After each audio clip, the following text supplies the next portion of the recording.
Good morning, everyone. Welcome to today's live demo. It is 9 o'clock here in Seattle, where I am, just north of our roastery in Olympia. It's noon if you are on the East Coast near our Atlanta roastery, or wherever you are. There are folks all over who are watching. I really appreciate you coming here to be with us today. It makes me feel really good to know that there are folks watching and hopefully learning something. So I wanted to start today by talking about what we're going to do. And if you've seen some of these deeper dives, you're pretty aware what we're going to talk about is a specific coffee that we offer. And then in this case, as it's a blend, we're going to talk about the type of blend it is, as well as some of the other elements of the blend. In this case, the fact that it's fair trade and organic certified. And so I want to start by introducing it. So the coffee today is another one of our, we call these our flagships in a sense. Last week we talked about Dancing Goats, which is the undeniable flagship blend of coffee that Batdorf Bronson has. This week we're really talking about our flagship organic coffee in a sense. It's a blend. But when it comes to a coffee that is really loved by our barista community and by many of our customers, Whirling Dervish is really the coffee that we talk about. Whirling Dervish is a blend of, in this case, a coffee from a single origin, but roasted in two different ways. So what does that mean? So in the case of this coffee, we're talking about an organic fair trade coffee. If you recall, and I'm going to shoot us over here to our monitor really quick. What we're attempting to do with a blend is, because coffee is an agricultural product, that it changes from year to year, and it also changes across time after a harvest has been made, when it's in its green state. Blends allow us to adjust internal recipes and roast profiles in order to create a consistent cup of quality in a cup, I should say. So in this case, we are working with an organic fair trade coffee that last week, if you recall, we talked about multiple origin coffees playing a part in making a blend. In this case, we are going to work on pulling out some flavors, and we'll talk about them really quick here. I'll reintroduce our flavor wheel for folks. And I found a tool here that I want to introduce us to as well. That's that I found on a website called Not Bad Coffee. I want to make sure to give them some credit for that, right? So if you want to come check this out, it's an interactive flavor wheel. And again, the interiors, we start with qualities on the interior of the flavor wheel, in this case, fruity, right? And then it's going to break down the next level of the wheel right there. So in that case, with fruity, it then broke it down to berry, dried fruit, other fruit, right? So it's kind of fun to take a deeper look at a coffee by using an interactive wheel like this. So for sure, notbadcoffee.com, the interactive flavor wheel, if you want to check that out. It's kind of fun to play with. In this case, we're talking about flavors of cherry, molasses, and chocolate. So if we go over here, we can actually find cherry, right?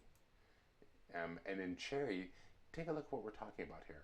Sour, fruity, slightly bitter, floral, aromatic associated with cherries, right? We also have molasses and chocolate. I'll come here, see if we can find.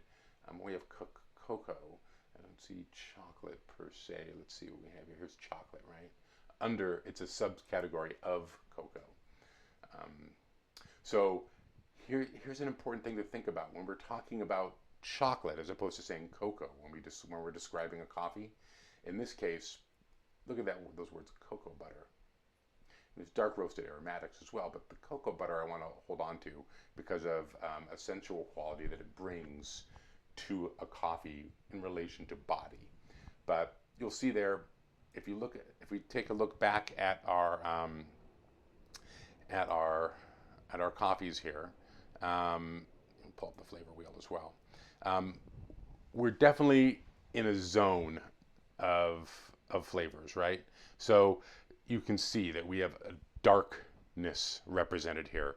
We have these cherries, and it said right there just a little bit of bitterness. We often think of bitterness as exclusively like a kind of a bad thing, but it's not necessarily bad. It's about its balance, right? A little bit of bitterness, or sometimes people think of acidity as a bad thing, but no, we want some of those qualities to be present. When we think about the bitterness of chocolate, that's not a negative quality on our palate. In fact, it plays with the other aspects of the chocolate. Same thing when we talk about the bitterness of cherry. That's actually very pleasant, right? So these are the things we're highlighting, and then we, of course, augment them with the sweetness. In this case, we talk about a molasses sweetness, right? So those are aspects of the coffee when we think about the things we're bringing out that are inherent in the seed, but really what we're doing is we are adding a roast profile that allows those things to, for lack of a better term, bloom, to come forward, to be present for us to taste and have an experience with. So in the case of this blend of coffee, we're talking about cherry, chocolate, and molasses. Now, I want to take the next step in this conversation here to, we'll take this away for a moment, to discuss the aspect of this coffee, which I think it's really great to use it as an example. So remember, last week we talked about a blend of coffee, Dancing Goats, and with Dancing Goats we discussed that several origins are used, and those origins are from Latin America, from Asia Pacific. Those regions produce coffees, and the varietals that we find there produce flavor components that we blend together in different ratios and proportions to create the blend. And we're always seeking to have that end cup of coffee, whether it's espresso or drip, be very, very knowable and very much kind of the same across the agricultural year and from year to year, right? We really want, when someone drinks Dancing Goats, for that coffee experience, if they had it 10 years ago or if they have it 10 years in the future, for those flavors, those aromatics, that experience on the palate to be the same. And that's why the blend allows us to do that.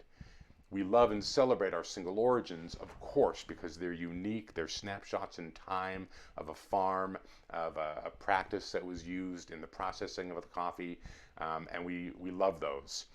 And we have blends because we can work with both sourcing and roasting to have a consistent cup. Now, Whirling Dervish is a great example of using roasting to create an effect and to create an endpoint experience in the cup.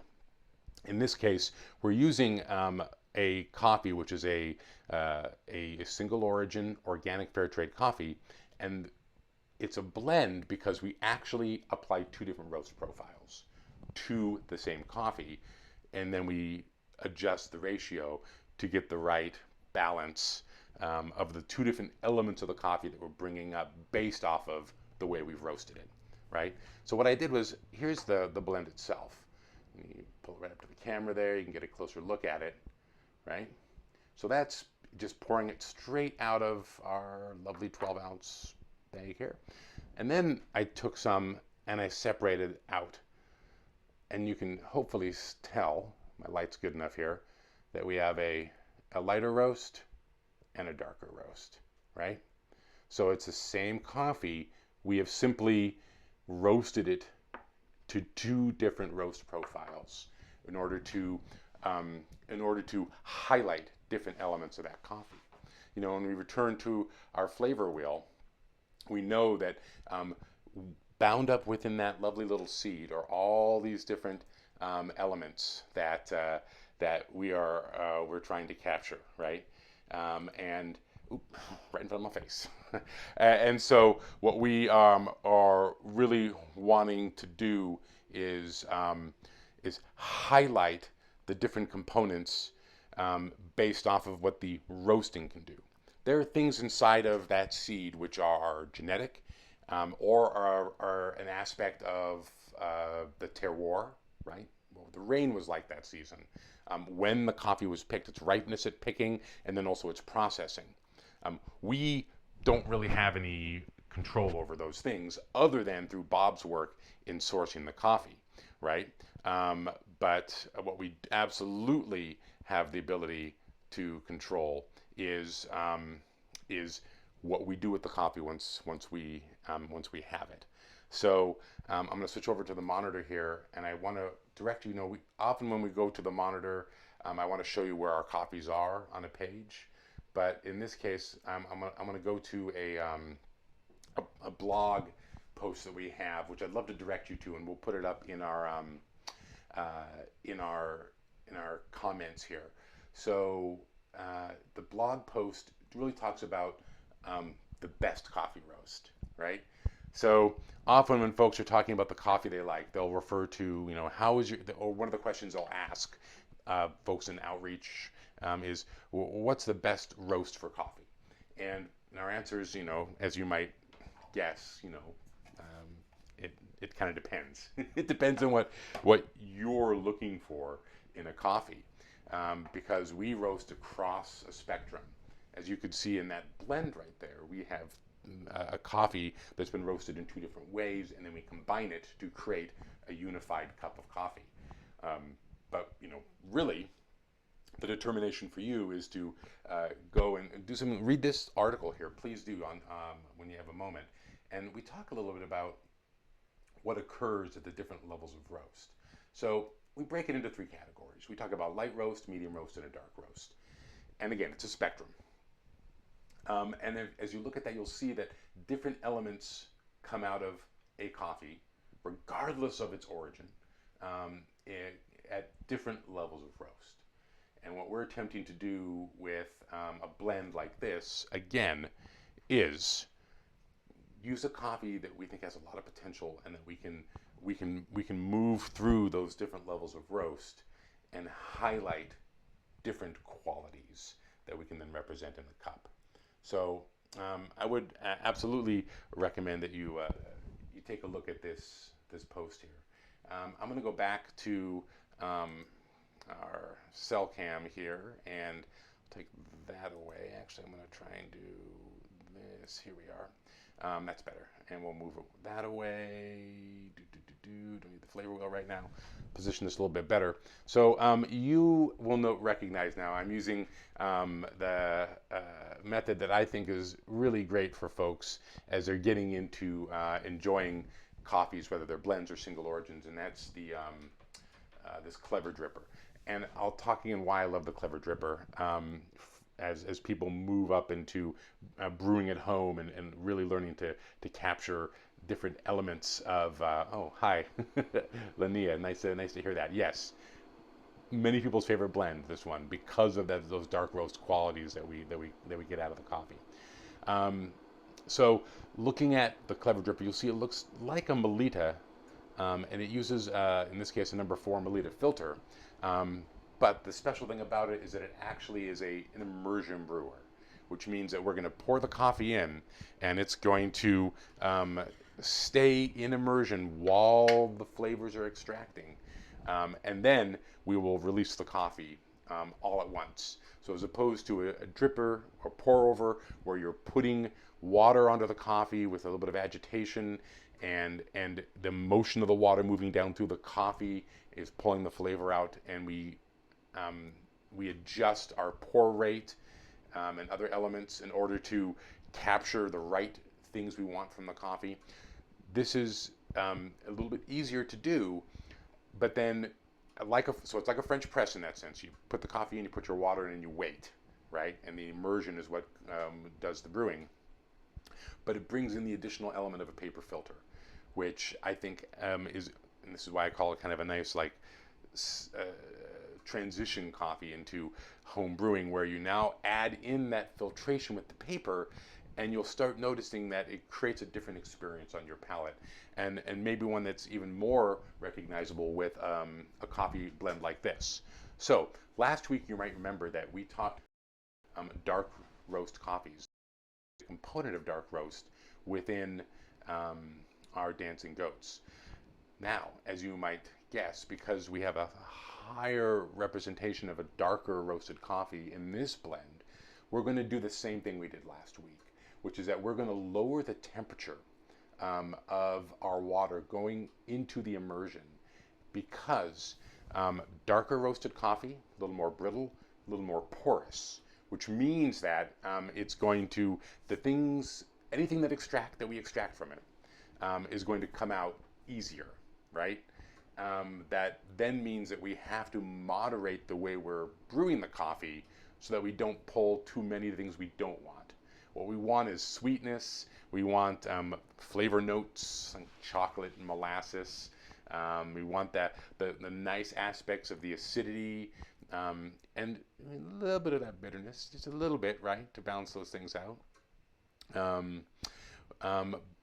But we don't want to get into woody or ashy qualities that would come out if we oversteep the coffee. So in this case, what we're going to do is we're going to lower the temperature of the water going in, and that's going to help us moderate that.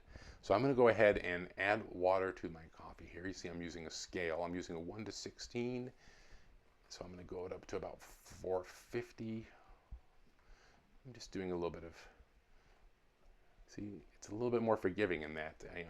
Really what I'm doing here is I'm adding water in a way that kind of stirs the coffee and agitates it, right? I start my timer. And then just right before I put this lid on to retain a little bit of heat, I'm going to give it a pretty vigorous stir, right? There we are. And our timer is rolling. So while our timer is going, I'm going to return back over to the blog post here, and I want to talk a little bit about some other elements of the organic Whirling Dervish. So, of course, I'd love for you to go to the page, read about it. You can always pull up the detailed coffee report there, so by all means. And then if you look underneath the detailed coffee report, you'll see that we have 2 certifications here. One is it's certified organic, and the other is it's fair trade certified. So just as I asked for you to take a look at the coffee roast blog, which I'm going to go ahead and just put up into our comments right now, so you can all access that if you like. I'm also going to direct us to another blog post that we have, which talks about fair trade coffee. And so I'm going to go ahead and put that up as well for you all to read when you have the time. I really do recommend you visit the blog when you can. We have a lot of great information on there. We have some talented folks who have in the past written for us, so we have a pretty deep archive. And then we have Tasha down in Texas who works with Riley to coordinate these blog posts, and they're really great. They're really informative. It's a wide range of things that you can find on our blog, which I would love for you to make use of. So there's a couple of links that have been sent out now that you can use. When you look at this one about fair trade, what we talk about here is that fair trade coffees is a certification. Fair trade is a certification through an organization, Fair Trade USA. And basically that means that they have a set of standards which we comply with, just like complying with organic certification, which allows us to use that label. And mostly it has to do with the economic compensation that's being offered, but there are other things as well. You should know that we consider this something we do in addition to what's most important for us, which is our relationships, right? So relationship coffee. We have relationships going back with farmers for decades now. And as a part of having a relationship and part of doing things the right way, which is what we're always striving to do, paying a fair price for coffee has always been at the very top of that, because that's equitable.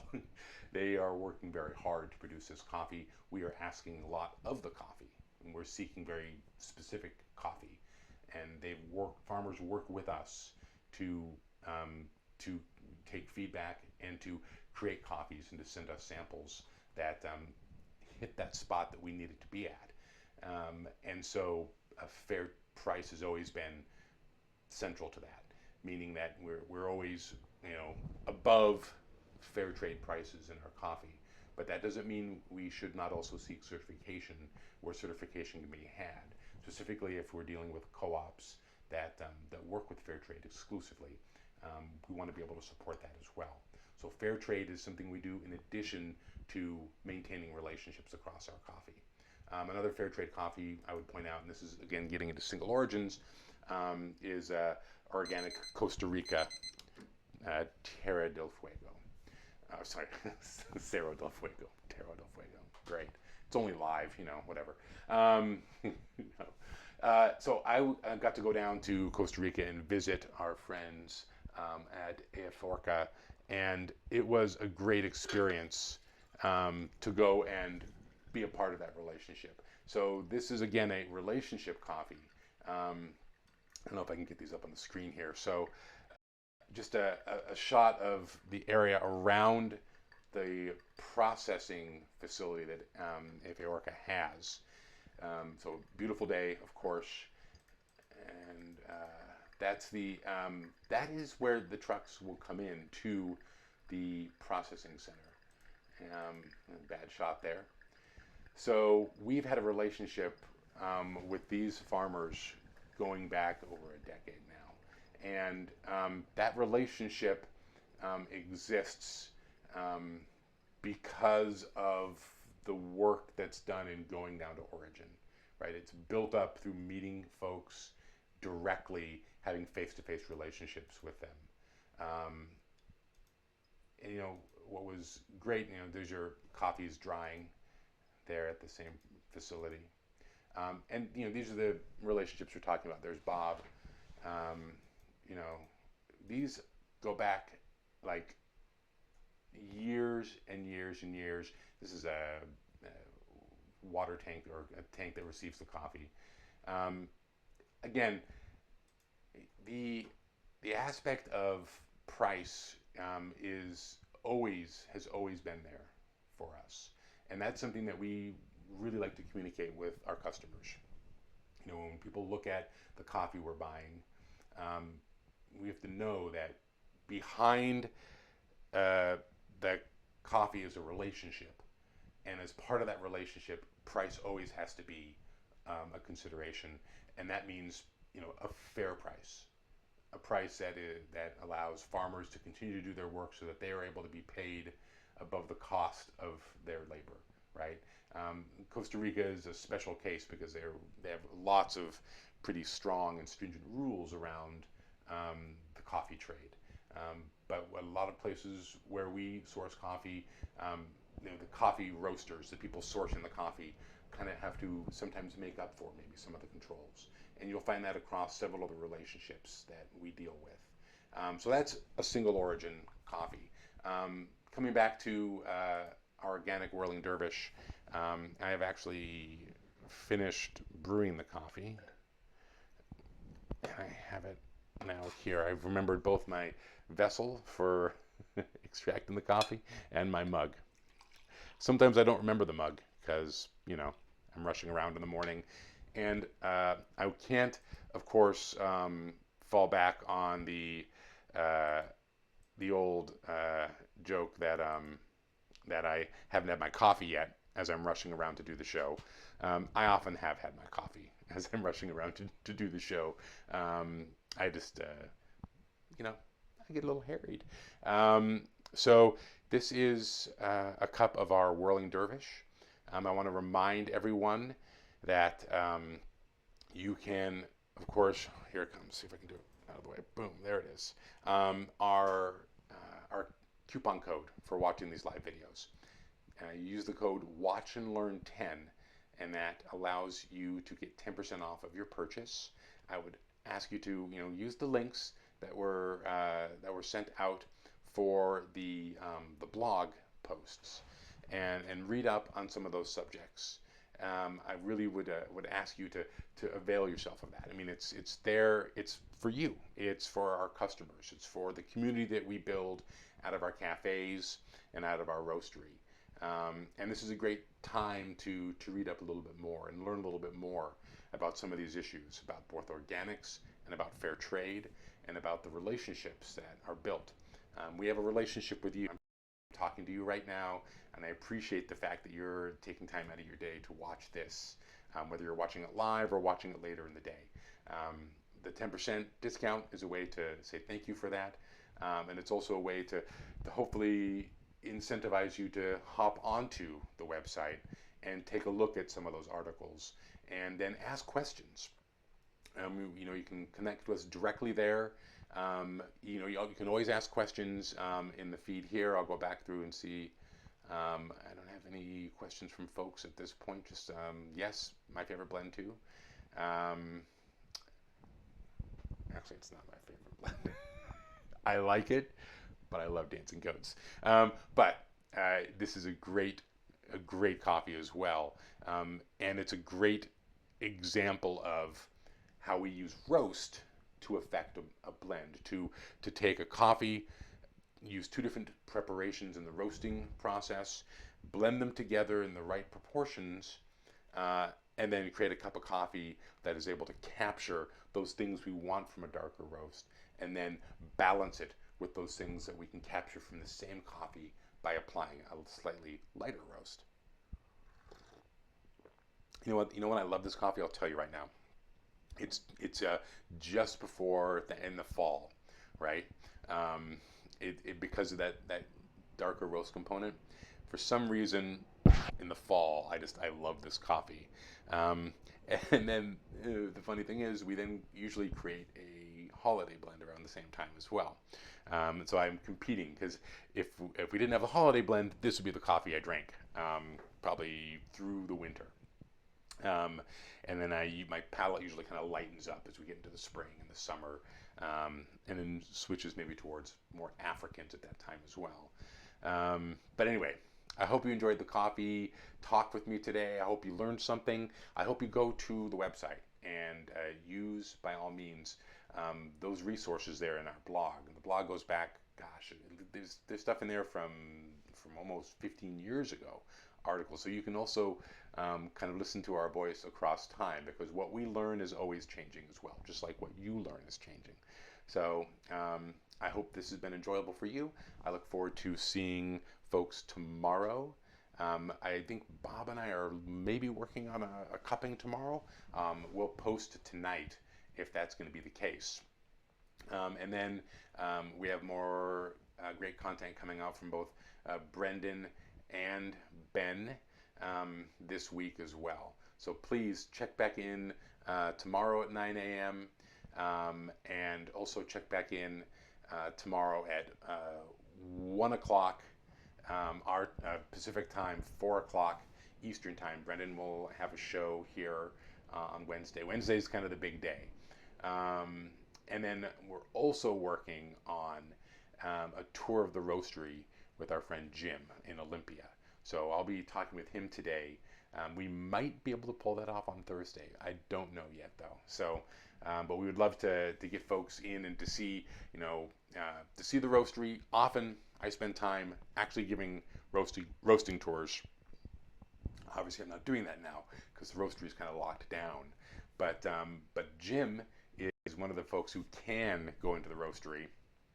So we're going to work on getting our Zoom connection through cellular and wireless at the right level so that we can bring it into the production here. And then Jim can give a nice tour and talk about some of our other sustainable practices that are rooted there in our production facility. And that might be enjoyable for you as well. Anyway, I've talked long enough. Hopefully you're brewing some coffee for yourself. Go out and enjoy it, and come back and we'll see you next time right here. Have a good day.